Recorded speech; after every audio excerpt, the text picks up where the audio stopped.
আজকে তোমাদের পড়াবো মানুষের খাদ্য।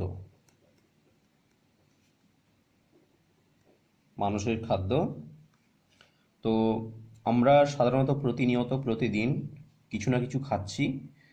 খাওয়াটা আমাদের খুব প্রয়োজন বা জরুরি। তার কারণ কি না, আমাদের শারীরবৃত্তীয় বিভিন্ন কাজকর্ম করার জন্য যে শক্তির প্রয়োজন হয়, সেই শক্তিটা আসে আমাদের প্রধানত এই খাদ্য থেকে। কোথায় আসবে? খাদ্য থেকে। খাদ্য আমাদের শরীরে পরিপাক হবে, পরিপাক হয়ে, অর্থাৎ যদি আমরা বলি যে একটা কিভাবে শক্তি আসছে, আমরা একটা ছকের সাহায্যে সুন্দর করে যদি রেখাচিত্রের সাহায্যে আমরা দেখি যে আমরা খাদ্য গ্রহণ করলাম, তাহলে একটা হচ্ছে খাদ্য গ্রহণ। তাহলে খাদ্যটা গ্রহণ করলাম মানে খেলাম। খাওয়ার পরে সেটা কোথায় যাবে না, আমাদের পাকস্থলীতে যাবে, পরিপাকতন্ত্রে যাবে। তাহলে সেটা কি হবে না, খাদ্যের পরিপাক। খাদ্যের পরিপাক। তাহলে খাদ্যের পরিপাক হলো। এবার খাদ্যের পরিপাক হওয়ার পরে কি হবে না, খাদ্যের পরিপাক হওয়ার পরে সেই পরিপাকের যে খাদ্যের রস, সেই রসটা আমাদের শরীরে শোষিত হবে। অর্থাৎ যে প্রক্রিয়া, অর্থাৎ খাদ্য রসের শোষণ। খাদ্য রসের শোষণ। খাদ্যরসের শোষণ। তাহলে সেই খাদ্যরসটা এবার কোথায় যাবে না, সেই খাদ্যরসটা চলে যাবে রক্তের মাধ্যমে গোটা শরীরে, সারা শরীরে ছড়িয়ে পড়বে। আমাদের রক্তের মাধ্যমে সেই খাদ্যের রস রক্তের মাধ্যমে মাধ্যমে সারা দেহে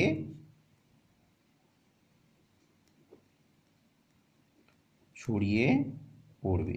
ছড়িয়ে কোথায় যাবে না, প্রতিটি কোষে অংশ ঢুকে যাবে। প্রতিটি কোষেই কিন্তু সেই খাদ্যের কণাগুলো ঢুকে পড়বে। তাহলে কোষে গেল, কোষ, সেখানে পৌঁছে গেল কোষ। কোষের মধ্যে কি হচ্ছে না, কোষের মধ্যে কিন্তু যে ঘটনাটা ঘটে তাকে বলা হচ্ছে যে বিপাক ক্রিয়া বা মেটাবলিজম বা আত্তীকরণ। তাকে বলা হচ্ছে আত্তীকরণ বা অ্যাসিমিলেশন বলা হয়। ঠিক আছে, আত্তীকরণ। আত্তীকরণ এর ফলে কি হবে না, এর ফলে উৎপন্ন হবে শক্তি। এর ফলে উৎপন্ন হবে শক্তি। তাহলে যে শক্তিটা উৎপন্ন হচ্ছে, সেই শক্তিটা প্রধানত আমাদের আসছে এই খাদ্য থেকে আসছে। তাহলে সেটা খাদ্যটা বিভিন্ন হতে পারে। সমস্ত ধরনের খাদ্য থেকে আমাদের শক্তি পেতে পারি। আবার এই শক্তির সাহায্যে আমাদের বিভিন্ন শারীরবৃত্তীয় কাজকর্ম হয়ে থাকছে। আবার এই শক্তি না হলে কিন্তু আমরা দুর্বল হয়ে পড়বো, অর্থাৎ খাদ্য গ্রহণ না করলে কিন্তু আমরা শক্তি পাবো না, অর্থাৎ আমাদের শরীর দুর্বল হয়ে পড়বে। আমাদের শরীর দুর্বল দুর্বল হয়ে পড়বে। এখন এই যে খাদ্য, তাহলে খাদ্যকে যদি আমরা ভাগ করি, খাদ্যকে ভাগ করলে প্রধানত বলা হচ্ছে যে খাদ্য কাকে বলা হচ্ছে না, খাদ্য হচ্ছে যে সমস্ত আহার্য গ্রহণ করলে আমাদের দেহে শক্তি, ক্ষয়পূরণ থেকে রোগ প্রতিরোধক ক্ষমতা, সমস্ত ধরনের ক্রিয়াকলাপগুলো ঘটতে পারে, তাকেই বলা হচ্ছে খাদ্য। যদি খাদ্যকে আমরা প্রকারভেদ বলি, তাহলে খাদ্যকে প্রধানত তিনটা ভাগে ভাগ করা হবে, যে শর্করা, শর্করা, প্রোটিন এবং ফ্যাট। ফ্যাট জাতীয় খাদ্য। শর্করা, প্রোটিন, ফ্যাট। তার কারণ কি, এদেরকে আমরা খাদ্য বলবো। আর যদি বলা হয় খাদ্য উপাদান কাকে বলবো না, তার কারণ হচ্ছে এই তিনটা যে লিখলাম, এই তিনটা যেমন খাদ্য উপাদান, ঠিক একইভাবে খাদ্য। তাহলে খাদ্য, আমরা একটা জিনিস বললাম, খাদ্য মানে হচ্ছে শক্তি উৎপন্ন হবে যেখান থেকে। শক্তি উৎপাদন, প্রথম কথা হচ্ছে শক্তি উৎপাদন। তাহলে শক্তি পাবো আমরা, আমাদের দেহ শক্তি পাবে। তাহলে কেবলমাত্র শর্করা, প্রোটিন, ফ্যাট, এই যে উপাদানগুলো গ্রহণ করলেই কিন্তু আমাদের শরীর শক্তি পাবে। আর যে উপাদানগুলো আছে, সেই উপাদানগুলো থেকে কিন্তু আমাদের শরীর শক্তি পায় না। যেমন কি কি, তাহলে এটা এখানে আমরা যদি বলি 1 নম্বর, 2 নম্বর, 3 নম্বর। এবার আমরা যাচ্ছি যে 4 নম্বর, এগুলো থেকে কিন্তু শক্তি পাবে। তাহলে কেবলমাত্র শক্তি পাবে কোনগুলো থেকে, এই তিনটা থেকে। আর 4 নম্বর কি না, 4 নম্বর এছাড়াও আছে উপাদানের মধ্যে ভিটামিন, 5 নম্বর হচ্ছে খনিজ লবণ, 6 নম্বর হচ্ছে জল,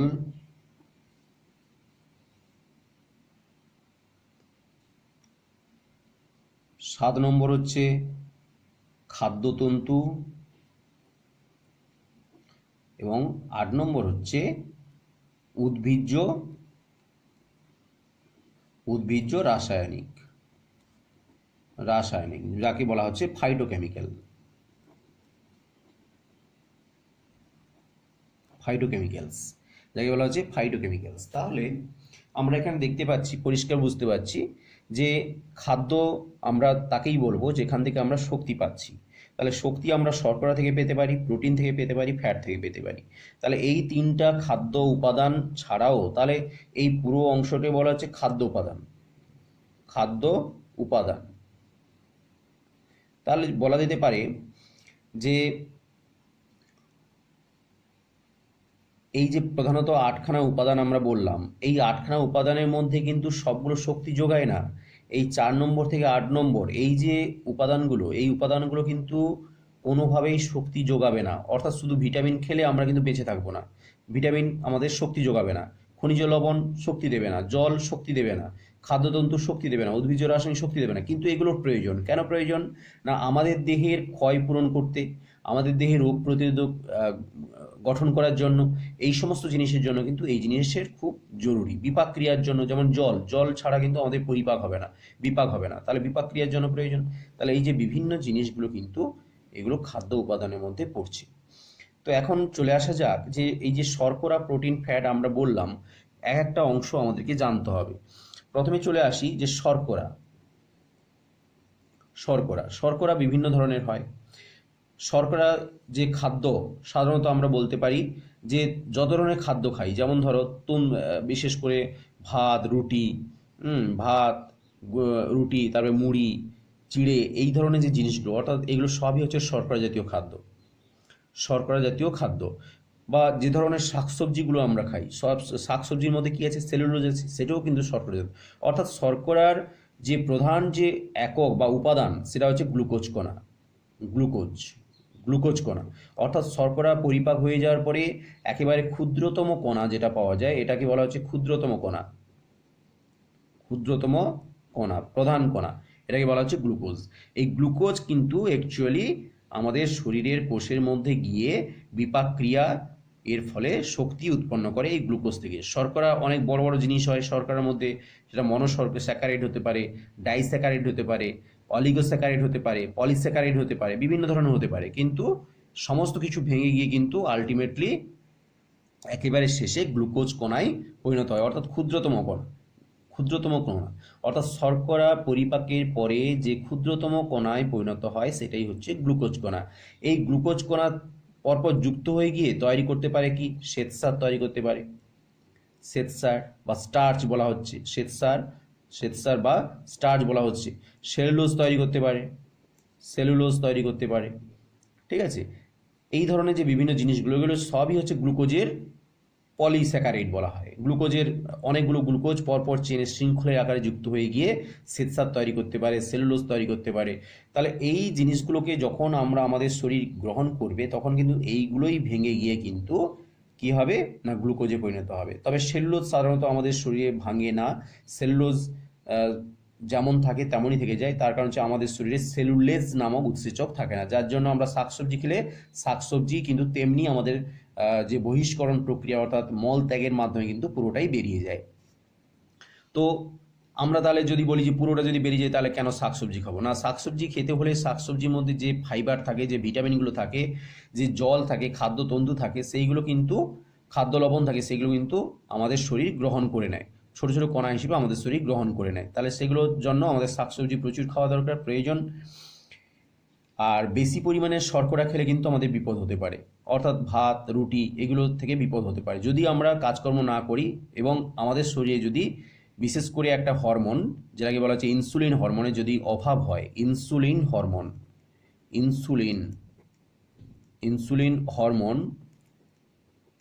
এই ইনসুলিন হরমোনটা সাধারণত এই গ্লুকোজ পরিপাকে সাহায্য করে, বিপাকে সাহায্য করে। ইনসুলিন হরমোন যদি আমাদের অভাব ঘটে তখন কিন্তু সেখান থেকে এর অভাবে ডায়াবেটিস বা সুগার রোগ যাকে বলা হয়, ডায়াবেটিস মেলিটাস যে রোগ, ঠিক আছে, মধুমেহ, একে বাংলায় বলা হয় মধুমেহ রোগ বা ডায়াবেটিস মেলিটাস হতে পারে। এর ফলে কি হবে? মূত্রের সঙ্গে অতিরিক্ত যে শর্করা বা গ্লুকোজ কণা বেরিয়ে যাবে। এর ফলে আমাদের শরীরে ক্ষতি হতে পারে, কিডনি ড্যামেজ হতে পারে, আমাদের কিডনি নষ্ট হয়ে যেতে পারে, মূত্র পরিত্যাগ প্রক্রিয়ায় বাধাপ্রাপ্ত হতে পারে এবং মানুষের মৃত্যু ঘটতে পারে। তাহলে বেশি শর্করা খাওয়া কিন্তু ভালো নয়। তো আবার শর্করা না খেলেও নয়, তাহলে খেতেই হবে আমাদের শক্তি যোগানোর জন্য। আবার কেউ যদি প্রোটিন না গ্রহণ করেও কেবলমাত্র শর্করা সারা জীবন গ্রহণ করেও বেঁচে থাকতে পারে, তাই একে বলা হচ্ছে প্রোটিন বাঁচুয়া খাদ্য। এই শর্করাকে আবার একটা নাম বলা হয় প্রোটিন বাঁচুয়া খাদ্য। প্রোটিন বাঁচুয়া খাদ্য, অর্থাৎ প্রোটিন না খেয়েও মানুষ বেঁচে থাকতে পারে সারা জীবন কেবলমাত্র শর্করা খেয়ে, তাই একে প্রোটিন বাঁচুয়া খাদ্য বলা হয়ে থাকে। এরপরে আমরা চলে আসছি যে প্রোটিন অংশ। প্রোটিন সাধারণত প্রোটিন হচ্ছে এক ধরনের বলা যায় যে এর মধ্যে আছে কার্বন আছে, নাইট্রোজেন আছে, হাইড্রোজেন আছে এবং অক্সিজেন আছে। কার্বন, হাইড্রোজেন, নাইট্রোজেন, অক্সিজেন, এছাড়াও অল্প বিস্তর সালফার থাকে। তো এই হচ্ছে প্রোটিন কণা। প্রোটিন ছাড়া কিন্তু আমরা অচল, অর্থাৎ আমাদের দেহ গঠনের জন্য সমস্ত কিছু কাজকর্মের জন্য কিন্তু প্রোটিনের প্রয়োজন। প্রতিনিয়ত আমরা যে কাজকর্ম করছি তার জন্য কিন্তু সারাক্ষণ আমাদের দেহে প্রোটিন তৈরি হচ্ছে এবং প্রোটিন ভেঙে যাচ্ছে। তাহলে প্রোটিনটা আমাদের দেহে গ্রহণ করতে হবে, পেতে হবে। তাহলে প্রোটিনের আবার অনেকগুলো ভাগ আছে, প্রাথমিক protein, secondary protein, tertiary protein, quaternary protein, বিভিন্নভাবে ভাগ আছে। তো আমরা এই ভাগগুলোতে যাচ্ছি না। আমরা সহজ সরলভাবে আমাদের দেহে প্রধানত যে প্রোটিন অংশগুলো পাওয়া যায় সেই প্রোটিন অংশগুলোতে আমরা যাব। যেমন ধরো কেরাটিন। কেরাটিন কেরাটিনটা কি না, আমাদের দেখবে নখ আর চুল, আমরা আমাদের শরীরে হাতের আঙুলে যে নখ আছে, পায়ের আঙুলে নখ আছে, বা আমাদের সারা শরীরে যে লোম আছে, আমাদের মাথার যে চুল আছে, এইগুলো সাধারণত কেরাটিন নামক প্রোটিন দিয়ে তৈরি। কেরাটিন নামক প্রোটিন দিয়ে তৈরি হচ্ছে। এছাড়া ধরো আমাদের হাতের পেশি, পায়ের পেশি বা দেহের অন্যান্য যে পেশি অংশ, পেশি, সেই পেশিগুলো দু ধরনের প্রোটিন দিয়ে তৈরি, যাকে বলা হচ্ছে অ্যাক্টিন ও মায়োসিন। অ্যাক্টিন ও মায়োসিন। অ্যাক্টিন ও মায়োসিন এই দু ধরনের প্রোটিন দিয়ে আমাদের সারা শরীরের হাতের পেশি, পায়ের পেশি, পেশিগুলো তৈরি হয়। তাহলে পেশি তৈরিতে আমাদের এই প্রোটিনগুলো কাজে লাগে। এবার ধরো আমাদের সারা শরীরে রক্ত প্রবাহিত হচ্ছে, রক্ত ছুটে বেড়াচ্ছে, লাল রঙের রক্ত, সেই লাল রঙের রক্তকে বলা হচ্ছে লোহিত রক্তকণিকা। সেই লোহিত রক্তকণিকার মধ্যে লাল হয় কেন, তার মধ্যে কারণ হচ্ছে তার মধ্যে এক ধরনের লৌহ ঘটিত প্রোটিন দেখা যায়। সেই লৌহ ঘটিত প্রোটিনের নাম হচ্ছে হিমোগ্লোবিন। হিমোগ্লোবিন, লৌহ ঘটিত প্রোটিনের নাম হচ্ছে হিমোগ্লোবিন। এই হিমোগ্লোবিন ছাড়া কিন্তু আমরা বাঁচবো না। ঠিক আছে, তাহলে এটা থাকছে লোহিত রক্তকণিকার মধ্যে। লোহিত রক্তকণিকার মধ্যে থাকছে। আর এর প্রধান কাজ হচ্ছে কি না, অক্সিজেন ও কার্বন ডাইঅক্সাইড CO2 পরিবহন করা। তাহলে বুঝতেই পারছো যে কোনো কারণে যদি আমাদের শরীরে হিমোগ্লোবিনের ঘাটতি হয় তাহলে কী হবে, আমাদের শ্বাসকষ্ট হতে পারে, আমাদের দেহের মধ্যে অক্সিজেন কার্বন ডাইঅক্সাইডের ইমব্যালেন্স হয়ে যাবে, অর্থাৎ আমাদের ব্যালেন্স থাকবে না, নিয়ন্ত্রণ থাকবে না। এর ফলে আমাদের শরীর ক্ষতিগ্রস্ত হবে এবং মৃত্যু হতে পারে। তাহলে হিমোগ্লোবিনটা আমাদের শরীরে ভীষণ জরুরি, যেটা হচ্ছে প্রোটিন, এক ধরনের প্রোটিন কণা। এছাড়া কি না, এছাড়া হচ্ছে আমাদের ধরো কোথাও কেটে গেল, ছিঁড়ে গেল, বা আমাদের দেহে খাদ্যের মাধ্যমে বা শ্বাসের মাধ্যমে বিভিন্ন ধরনের রোগ জীবাণু ঢুকে গেল, তাহলে সেই রোগ জীবাণুকে ধ্বংস করবে কে, আমাদের দেহের মধ্যে শ্বেতকণিকা আছে। শ্বেতকণিকা, সেই শ্বেতকণিকার মধ্যে যে অ্যান্টিবডি তৈরি হয়, যেটা আমাদের অ্যান্টিজেন মানে জীবাণুর বিরুদ্ধে লড়াই করে, সেই অ্যান্টিজেনকে বলা হয় গ্লোবিউলিন। গ্লোবিউলিন, গ্লোবিউলিন, ঠিক আছে, গ্লোবিউলিন। আর একটা হচ্ছে, এটা সাধারণত থাকে কোথায়, শ্বেত রক্তকণিকার মধ্যে। শ্বেত রক্তকণিকার মধ্যে অবস্থান করছে। আর একটা হচ্ছে ফাইব্রিনোজেন। ফাইব্রিনোজেন কোথায় থাকবে না, ফাইব্রিনোজেন হচ্ছে রক্ত তঞ্চনে সাহায্য করে। অর্থাৎ কোথাও কেটে গেলে দেখবে কিছুক্ষণ রক্ত বেরোনোর পরে সেখানে রক্ত জমাট বেঁধে যাচ্ছে। তাহলে জমাট বেঁধে যাচ্ছে কেন, কি জন্য না, এই ফাইব্রিনোজেন যার মধ্যে, যেটা হচ্ছে অণুচক্রিকার মধ্যে অবস্থান করে, এটা বলা হচ্ছে অণুচক্রিকা। ঠিক আছে, এই অণুচক্রিকার মধ্যে অবস্থান করছে, যে অণুচক্রিকা আমাদের রক্ত তঞ্চন করতে সাহায্য করছে। এছাড়া কি না, এছাড়া হচ্ছে কোলাজেনটা কোথায় থাকে না, আমাদের যে অস্থি, হাড়, আমাদের যে হাড় থাকছে, টেন্ডন থাকছে, অস্থি মানে আমাদের হাড় থাকছে, টেন্ডন থাকছে, তার হচ্ছে লিগামেন্ট থাকছে। তাহলে এই যে বিভিন্ন যে জিনিসগুলো, এই জিনিসগুলোর মধ্যে সাধারণত কি থাকছে না, বলা হচ্ছে যে প্রোটিন, তাহলে প্রোটিন ছাড়া কিন্তু সম্ভব নয়। এই এই যে প্রোটিনটা, আবার প্রোটিন গ্রহণ করার অনেক নিয়ম আছে, যে আমরা যদি অতিরিক্ত প্রোটিন গ্রহণ করি, যে আমাদের ভালো করে নখ চুল হবে, আমাদের পেশি বড় হবে, আমাদের রক্ত বাড়বে, আমাদের শ্বেতকণিকা রোগ জীবাণু গ্রহণ করবে, প্রোটিন যেমন গ্রহণ করতে হবে, তাহলে অতিরিক্ত প্রোটিন গ্রহণ করলে কিন্তু আমাদের বিপদ হতে পারে। যেমন বেশি পরিমাণে প্রোটিন গ্রহণ করলে আমাদের কিডনির মধ্যে স্টোন দেখা দিতে পারে, ঠিক আছে? তাহলে প্রোটিনটাও ঠিক সীমিতভাবে গ্রহণ করা প্রয়োজন। তাহলে এই যে এর আগে আমরা দুটো জিনিস বললাম, শর্করা জাতীয় খাদ্যের কথাও বললাম, যে শাকসবজি, ধান, গম, ভুট্টা, এই ধরনের যে ফাইবার জাতীয়, এগুলো সবই হচ্ছে শর্করা জাতীয় খাদ্য। আর প্রোটিন জাতীয় তাহলে খাদ্য কোনগুলো? না, প্রোটিন জাতীয় খাদ্য সাধারণত হয় কি না, এই খাদ্য সাধারণত আমরা উদ্ভিজ্জ প্রোটিন পেতে পারি, আবার প্রাণীজ প্রোটিন পেতে পারি। যেমন ধরো যে ধরনের জিনিসগুলো, যেমন হচ্ছে দুধ, প্রাণীজ প্রোটিন, দুধ। তারপর হচ্ছে ধরো মাছ, মাংস, ঠিক আছে? এগুলো সবই হচ্ছে প্রাণীজ প্রোটিন। আর উদ্ভিজ্জ প্রোটিন যেমন যত ধরনের ডাল আছে, ডাল জাতীয়, সেটা হতে পারে মুগের ডাল, মুসুরের ডাল, অড়হর ডাল, বিরির ডাল। তাহলে এই যে ডাল জাতীয় যত কিছু আমরা দেখছি, সবই হচ্ছে প্রোটিন জাতীয়। তাহলে এই যে এগুলো হচ্ছে উদ্ভিজ্জ প্রোটিন, আর এটা হচ্ছে প্রাণীজ প্রোটিন। তাহলে এই যে জিনিসগুলো, এগুলো আমাদেরকে খেতে হবে, যার ফলে আমাদের দেহের মধ্যে যে প্রোটিনটা, সেই প্রোটিনটা আমরা পেতে পারি। আর প্রোটিনটা পরিপাকের পরে কিসে পরিণত হয় না, যখন প্রোটিনটা পরিপাক হয়ে যাবে, প্রোটিন যখন পরিপাক হয়ে যাবে, তখন সেটা যে ক্ষুদ্রতম কণা, যেমন শর্করার ক্ষেত্রে ক্ষুদ্রতম কণা আমরা পেয়েছি গ্লুকোজ, ঠিক একইভাবে প্রোটিনের ক্ষেত্রেও একেবারে ক্ষুদ্রতম কণা, সেটা হচ্ছে কি না অ্যামাইনো অ্যাসিডে পরিণত হবে। অ্যামাইনো অ্যাসিড, ঠিক আছে? অ্যামাইনো অ্যাসিডে পরিণত হবে। এই অ্যামাইনো অ্যাসিডে পরিণত হয়ে যায়। তাহলে প্রোটিন পরিপাকের ফলে অ্যামাইনো অ্যাসিডে পরিণত হয়ে যায়। এই অ্যামাইনো অ্যাসিড থেকে আমাদের দেহে নতুন নতুন প্রোটিন আবার তৈরি হয়ে যায়, তো এই গেল প্রোটিন পার্ট। এবার আমরা চলে আসছি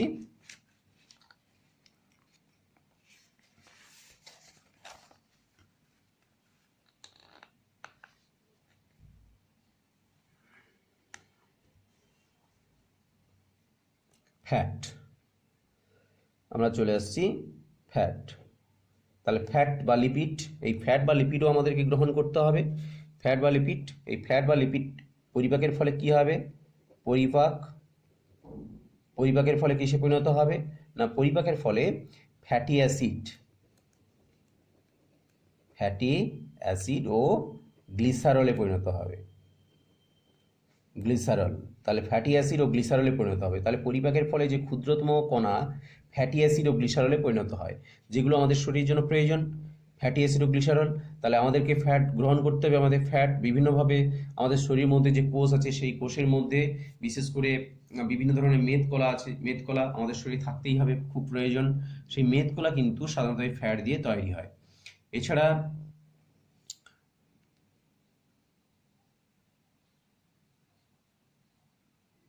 এই ফ্যাট পেতে হলে আমাদেরকে বিভিন্ন ধরনের উদ্ভিজ্জ এবং প্রাণীজ ফ্যাট আছে, তবে প্রাণীজ ফ্যাটটা ভালো নয়।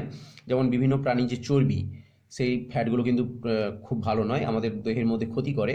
তো উদ্ভিজ্জ ফ্যাট আমরা জানি যে, যেমন হচ্ছে নারিকেল, বাদাম, এগুলো হচ্ছে খুব ভালো, আমাদের শরীরের জন্য ভীষণ দরকারি গুরুত্বপূর্ণ জিনিস। তাহলে এইখান থেকে আমরা পেতে পাই। এছাড়া ধরো আমরা সরিষার তেল খাই, আমরা সরিষার তেল, সেই সরিষার তেলের মধ্যেও ফ্যাট। তাহলে তৈলাক্ত যত কিছু বা তেল জাতীয় যা কিছু, সেগুলো হচ্ছে ফ্যাট। এছাড়া হচ্ছে ঘি আমরা খাই, ঘি, মাখন, এগুলো আমাদের সাধারণত ফ্যাট। দুধের সর খাই, সেটাও ফ্যাট। তাহলে এগুলো আমাদের শরীরের জন্য অল্প বিস্তর প্রয়োজন আছে।